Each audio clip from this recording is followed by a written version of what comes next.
The Exchange on Deep Dive.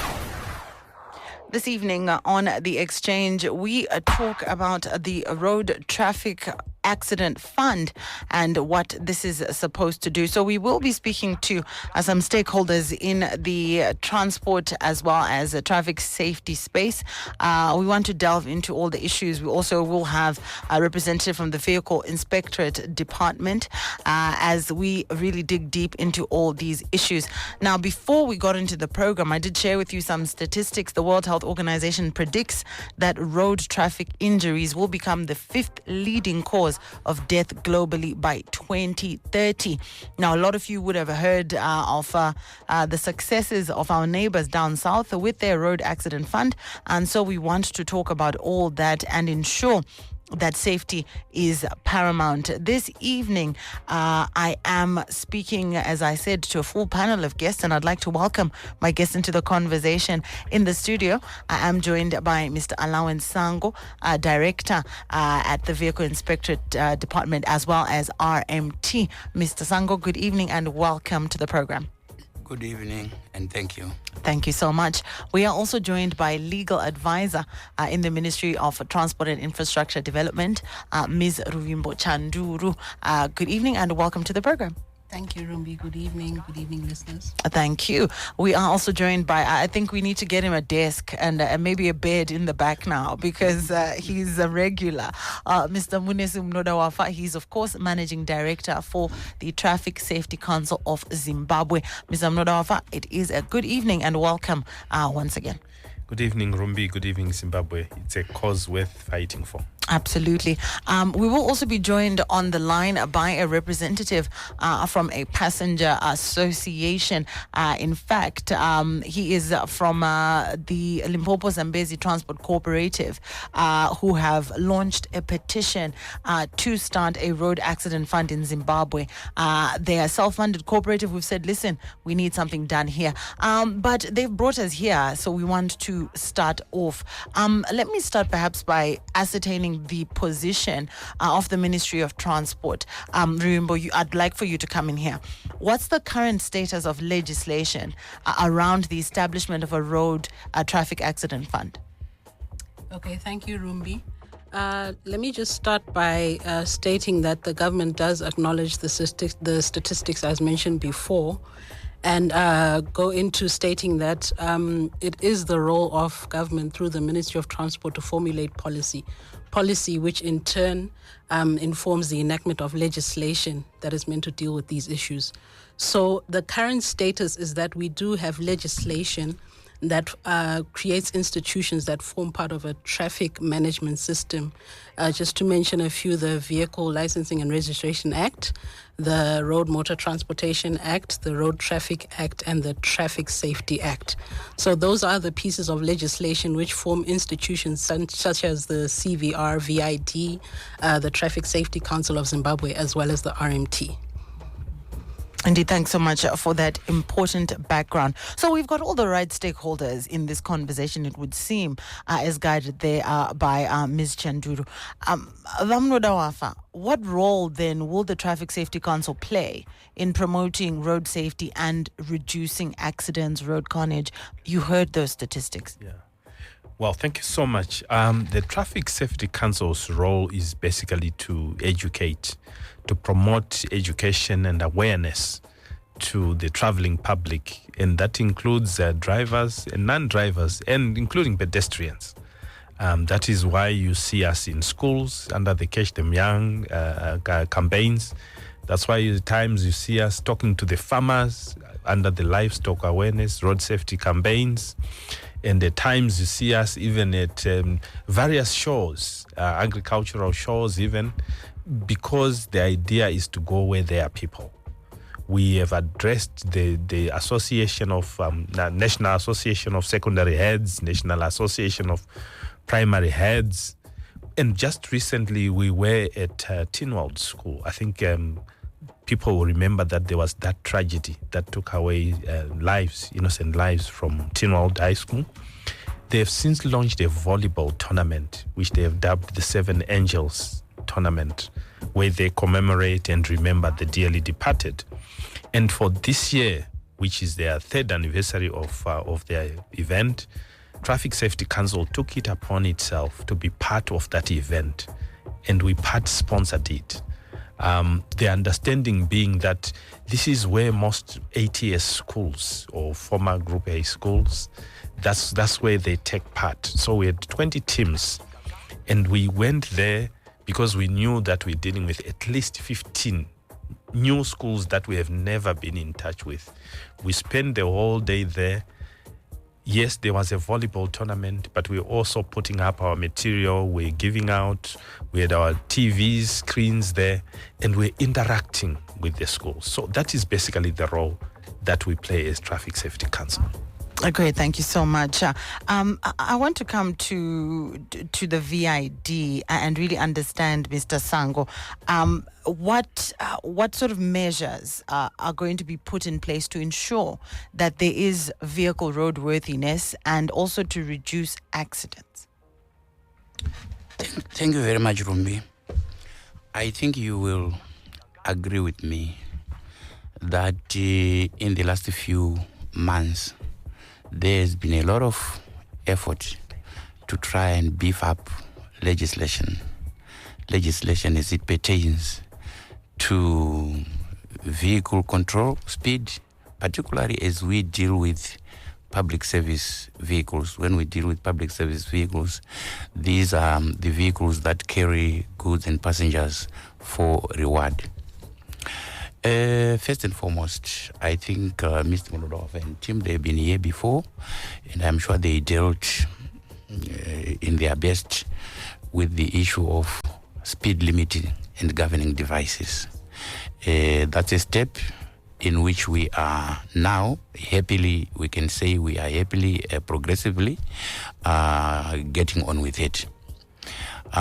We currently have a bit of a challenge as it regards to the measurement of the device itself, right? Because what we have currently is the operators themselves that have volunteered to work with ZRP to establish a speed monitoring kind of a center. But it is our view that as government, we are also working towards creating a government speed control and monitoring center. These are steps that we are currently working on. You may also have come across a statutory instrument which is dealing with speed, with the restriction of distances as it the relates radius, to, of course, yes, yeah. With the radius. The issue is that elsewhere in the world, I think you know we have got various modes of transports that will be at play. But look at it, some are doing shunting, some are doing cross-border, some are doing rural, some are doing... This is the kind of thing that we are trying to control. In fact, half the time you will discover that we may not actually have the relevant infrastructures within those other areas outside the radar that we are in control of, right? So this is the other development. You could also have, late last year, colleagues, that the Honorable Ministers of Home Affairs and our Honorable Minister Mona, they put their heads together and they actually declared a war to say, we want to work under the concept of a whole of government approach, wherein instead of VID standing alone by the roadside, the police are standing down a kilometer, besides it's creating, boredom to our traveling publics. Traffic Safety Council, on the other hand, they will be on another spot. Now we are working within a whole of government approach where we have got a one-stop shop where RMT, they are looking at the documentation aspect, those that would have violated documents, moving without operator license, routes authorities and all. They quickly glean on the documents from the driver and the conductor, right? And then Traffic Safety Council, probably without mentioning the positioning at all in any order, they will also do their education, probably the parting words right at the end of the whole exercise. And VID where they see there is an element of overspeeding, of overloading, we deal with that straight away. Some of the buses, we have to turn them away back to Harare so that they reorganize themselves. So these are the strategies that we are working on, but within a SADC, perspective, because we have adopted our regional block standards as we do our enforcement, noting that our drivers, they are also patronizing the roads in the region, as well as the other drivers who are also patronizing, recognizing that Zimbabwe is one of the highly trafficked country, given the corridors that traverse through our country. Thank you, Rumi. Thank you so much. You bring about so many interesting aspects, but I like the fact that there is a lot happening, and indeed, as they say, it is a process, not an event. Tina vagwizo vari kutibata parunhare. Vagwizo munofara here? Rumbiti vapenyu makadi ndichimoresa Mr. Sango, Mr. Magaya, legal advisor, na MD Mr. Munodawafa makadi Zimbabwe. Aiwa, tinofara. Muriko zvenyu kuBait Bridge kwenyuko? No, nothing ndiri Harare zvangu. I see. All right. Okay. Tati tipinde munyaya yedu. Ndimi vanga vakamira mukaita petition yenyu. Road Traffic Accident Fund ine chakanakirei mapassengers nemhuri dzavo. How will it benefit passengers and their families? Let me just give a background. Isusu cross-border transport in South Africa. So through our business in South Africa, vanhu zvatakadzidzo ikoko zvatakaona kuti zvakanaka kuti zviwe munyika medu. Tina madrivers edu akaita tsaona kuSouth Africa nguva dzakasiyana, and madrivers aya akarapwa pachena kuSouth Africa. The other driver was compensated 1.7 million rands cash. Aita accident kuSouth Africa, akuwara nehip, umakapuwa 1.3 million rands. Takangoti izvi zvakanaka izvi, tikatozvitwa kunyika kwedu kuti vanhu vakapinda mutsaona vange vachikombanzetwawo, nekuti kazhinji vanhu vanenge vachifamba mumigwagwa kana mapublic transport vabereki vanenge vachiedza kutsvakira mhuri zvekurarama. Saka vanhu vanozonzwa kunzi baba wakuvara vari kuhospital, kana kuti baba hapasina.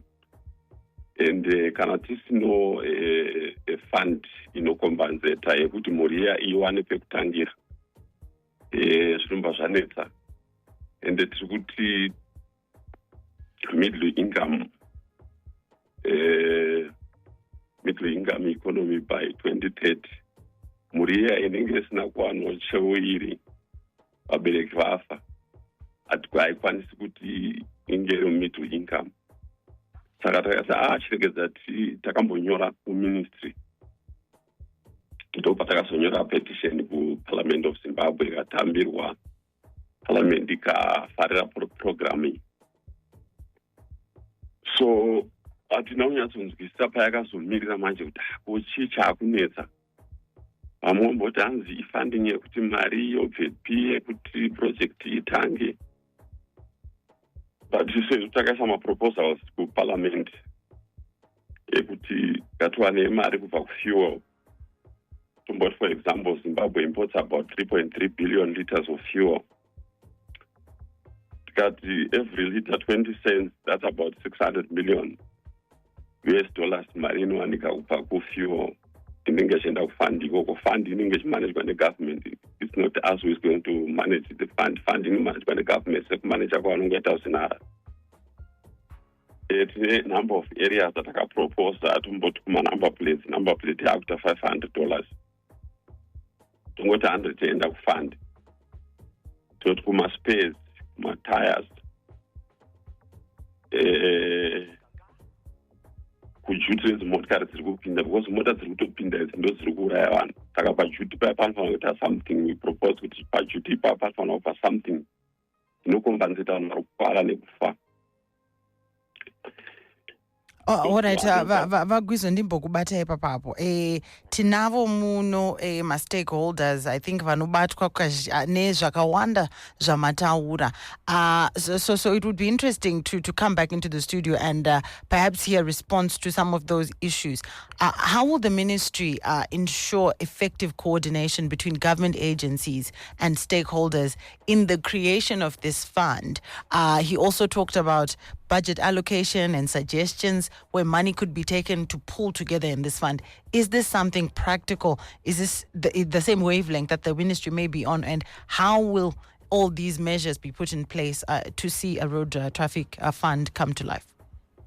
Okay, thank you, Rumbi. Perhaps before I go into that, I just wanted to point out a key distinction between the institutions that I mentioned at the beginning of this interview and the proposed road accident fund. So you'll notice that the institutions that I mentioned before are institutions that are focused on dealing with preventive measures to deal with the statistics that you've mentioned before. So we have from the very time a driver is licensed through to the time a vehicle is licensed and registered, through to the time maybe an operator is given an operator's license. Those measures, and I would like to align with His Excellency's State of the Nation address, where he says government is taking stringent measures to try and limit or to reduce the number of casualties that occur as a result of road traffic accidents. So that's where these institutions come in. The proposed road accident fund would then come in as a post-crash management mechanism.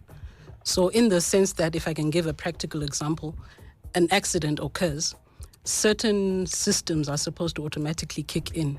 You have your medical treatment on site, evacuation of victims, clearing of road carnage. And I suppose that would be where the road accident fund comes in to address I believe so, that situation. So Mr. Munodawafa wanted to add on. Well, thank you. I think you had almost completed everything. But I think the critical point, Rumbi, which comes in is, and it's a question, one of the frequently asked questions. We have motor vehicle insurance. Why can't it take care of that? But the point is, when you look at the current insurance policy regime in Zimbabwe, and I'm not faulting it, but I'm stating what it does, it is based on fault. Who was at fault and therefore who should pay.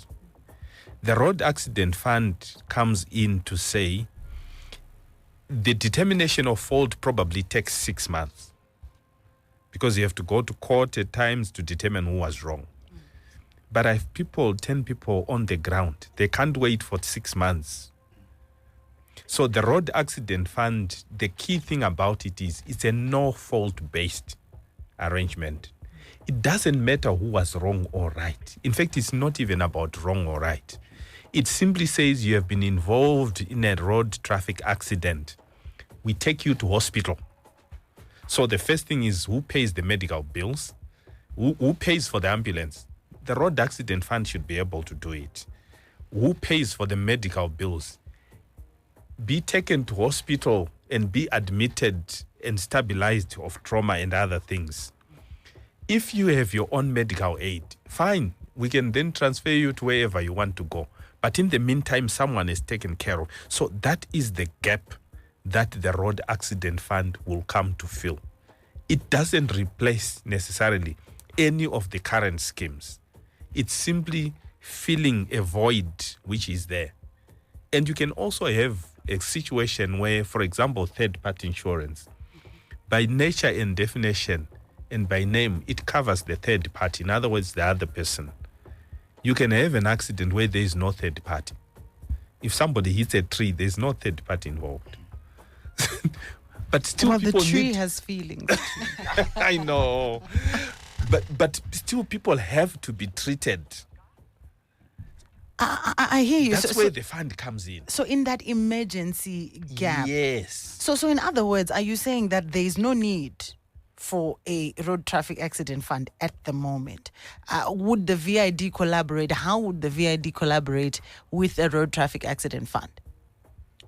VID is an integral party of the whole process.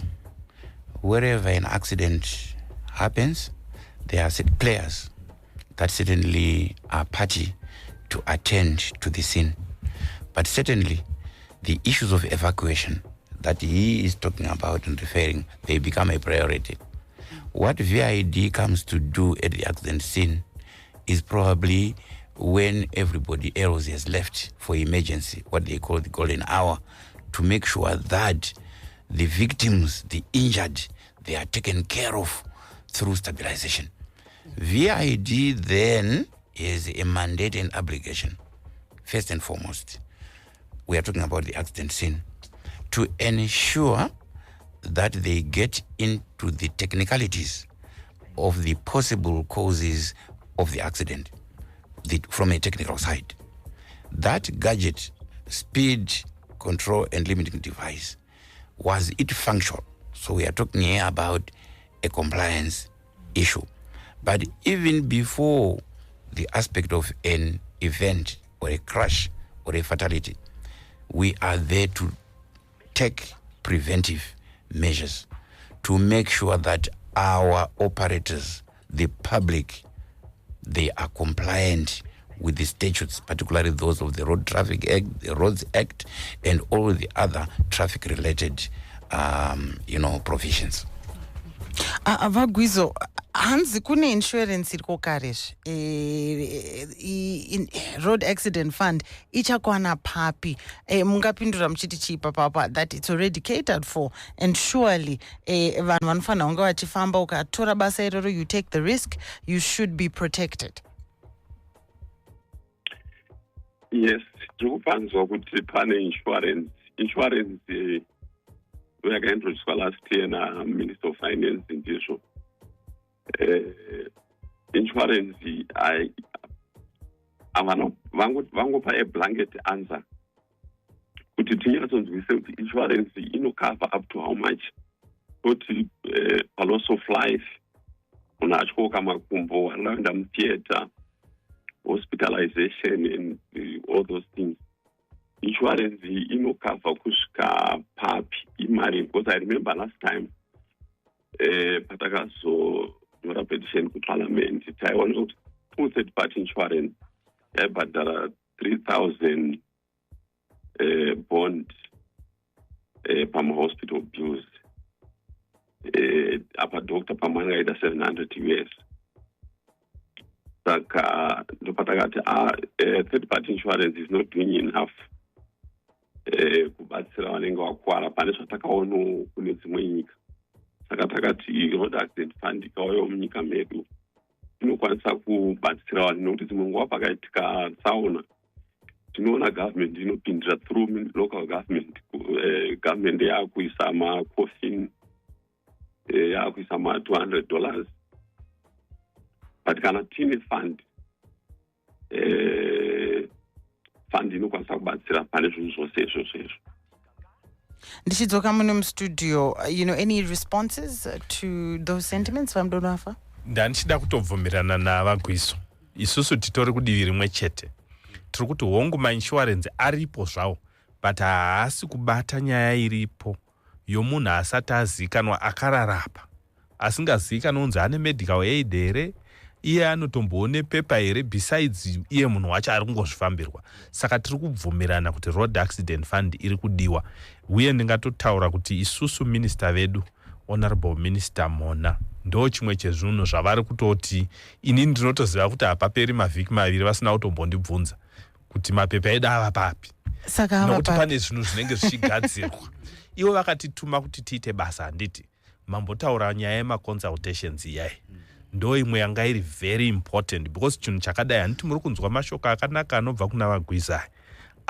Vanhu vokuti munotofanira kuti mubate munzwise kuti saka zviri kufamba sei, muri kutarisira chii. Saka iyo process iyoyo yokuita maconsultations ndo yanga tiri mushishi nayo, takatogara takadai so tose ipapapa nevamwe vazhinji vasipo, ndingatoti enderera mberi ndichiti vhiki mbiri dzapera idzi takatombobuda tikatombonoita zvimazuva takavharirana pamwe tichitoidza kuti tikwenenzvere mapepa, nokuti ivo vakuru vanenge vachizoti vomatarisawo neziso ravo vobvunza kuti asi apa vakomana nevasikana ndiri kufunga kuti mufunge kuti chakati, hamufunge kuti chakati.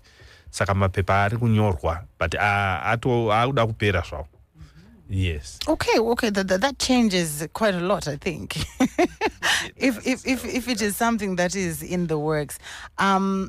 As always, there are issues around consultation that you talk about. There are also issues around the state of the roads, for example. And, where's the intersection? So perhaps I could come back to you, Mr. Sango, in terms of that, the state of our roads. Even if there is a roadworthy vehicle, it won't be so for very long if certain routes are being plied. How are we also finding a balance between some of these other factors that may cause road accidents? There are multiple factors that can cause road crashes. But in terms of statistics clearly disaggregate causal effect relationship to the human being. So the driver contributes more than 90% of the causes. We'll give you a scenario. When Bulawayo Harare Mutare Road was built, initially road crashes were a result of potholes or road bed condition. But just after completing, including the current developments that we are having in the urban centers under the current trajectory, the accidents have now shifted from being bad condition driven to speeding. So the behavior of the driver, I think something should actually be done in our curriculum, that we have a component or a factor that speaks to the training of an individual in terms of how they behave on the road. I think that would be my response for now. Okay, all right. I'm also thinking even these driverless cars might be the answer. AI will definitely stick to all the rules of the road. We've got messages coming in from our listeners. I've picked this particular message and I'd like to just read. I'll just read this one. As a group of buffet, it's quite a long message with 6 points. So yes, so it definitely is an important look at the issue. He says, I'm against the road traffic initiative. We need to look at the causative factors to these ever-increasing road accidents. Fast forward, 1, the majority of road accidents are due to human error, and I think this is what Vasango was saying, and reckless driving. Combis and mushikashikas are the main culprits, he says.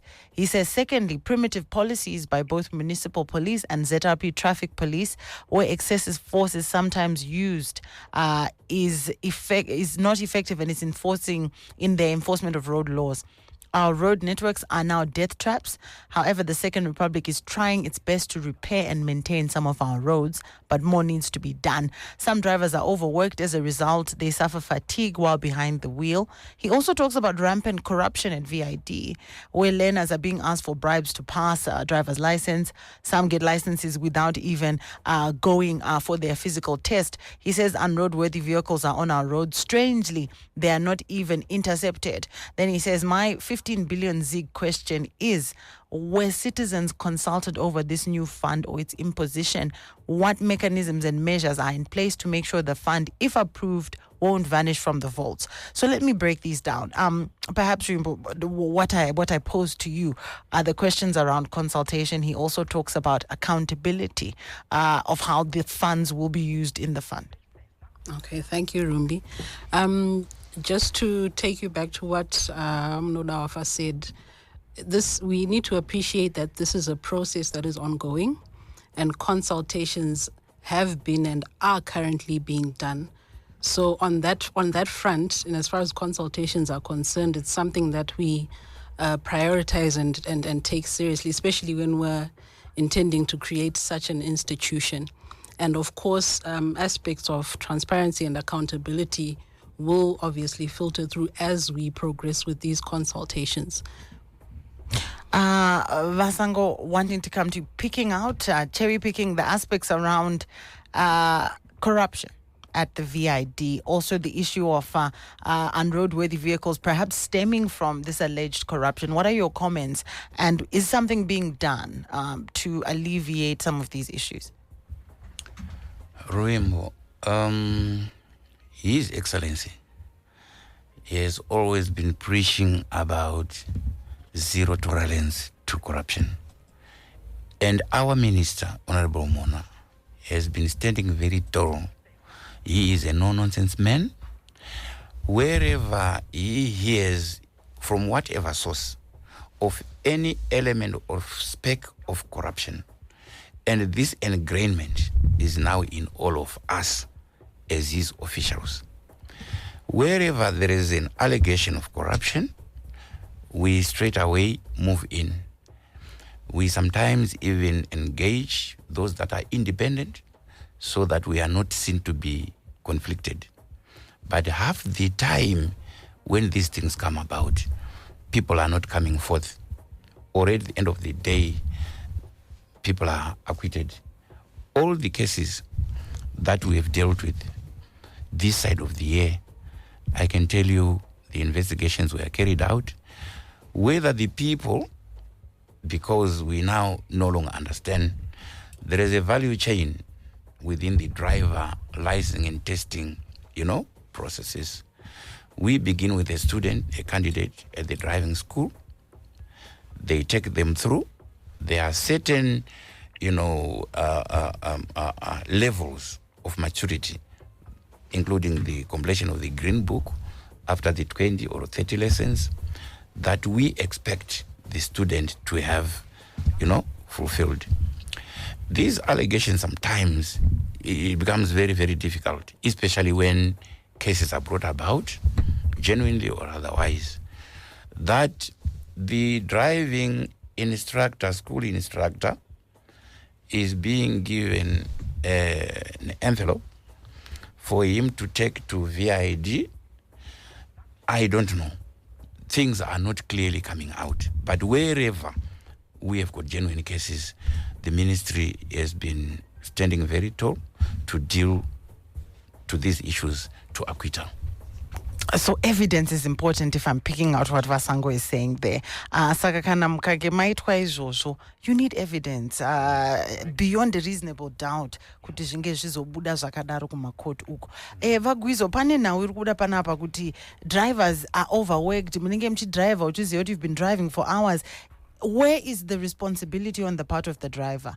Ipapo kuti muri kuzvikoshesawo here your health and safety. Musati maita these long trips. I think I just wanted to hear your views on that. Kuti hanzi pane kakuzvisikira moto kamuri kuita semadriver. Kumadrivers ema-long distances, tinenge tine 2 drivers per car. Driver akadriver ubva muno kusvika mumasvingo umwe takes over to Bay Bridge, motora kubva kuBay Bridge to Polokwane maakuenda kuti other city ndo inenge iri destination. We have no problem. Kwatiri kutoona kune dambudziko kumakombi elocal, kwatiri kuona kuti ndofunga ministry inoda come up with the legislative. Unoona makombi anofamba munhu akarembera kuseri, hapana mutemo unonyatsotsanangura nezvazvo kuti munhu iye akabatwa akarembera kuseri kwekombi anoitwa sei. Toona vanhu vanodriva one way, hapana mutemo uri very clear kuti pamwe panongozi $20. Toona vanhu vanoenda kushikashika every day, vanongotorwa voendeswa kuwarehouse yekanzuru vobhadhira $60 kukanzuru, voregedzwa mangwana vachidzokera. Saka yakuita kunge project yekugenerata mari. Mafines aya achaiti as if tiri kuti musaite mhosva iyi. Saka the way I see it, zvemafines hazvisi kushanda. Tinoona kuti Ministry of Transport ika-approacha JST, Judicial Services Commission, and ask for a special court per Roton Row. Abatwa pamushikashika straight ku court and yotorwa semhosva isina fine yekuenda pamushikashika imhosva inoda kuti pamhosva isina fine kurembera kuseri kwekombi imhosva isina fine. Right. So you were saying more deterrent measures. Okay, I'll come in there. We're fast running out of time. We must make Magwizo a lawmaker. Very, very stringent. Babakupa from Mount Pleasant says, I personally think most of the accidents are caused by damaged roads. Tisatitatanga blame my driver, my road signs, street lights should be developed and fixed. Or when these are fixed, then let's move on to roadworthy cars and other things. So some thoughts coming in there. We are fast running out of time in this conversation. In bringing it to a close, what happens next for Zimbabwe?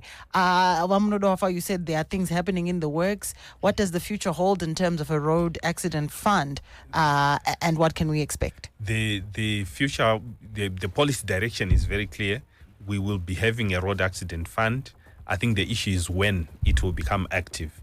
It will be based on a no-fault basis, and it will cater for people. Yes, at times we fault the drivers, but what about all the innocent passengers? So it will be there. Oh, wonderful. And it's a good thing. And it is a wonderful thing. All right. I think that's a good place for me to bring the conversation to a close. I want to thank my guests so much for such it was too short, in fact, if you ask me. We needed more time. Many thanks to Mr. Alawi and Sango, to Ms. Rimbo Chanduru, to Mr. Munodawafa, and to you, Mr. Shadrack Gwizo. And ndinokutenda imese change chikurukura zvakare nenhau yakatikoshera iyi. Thank you so much, lady and gentlemen. Thank you, Rumbi. Fantastic. And with that, the time is coming on to 8 o'clock. The Exchange on Deep Dive.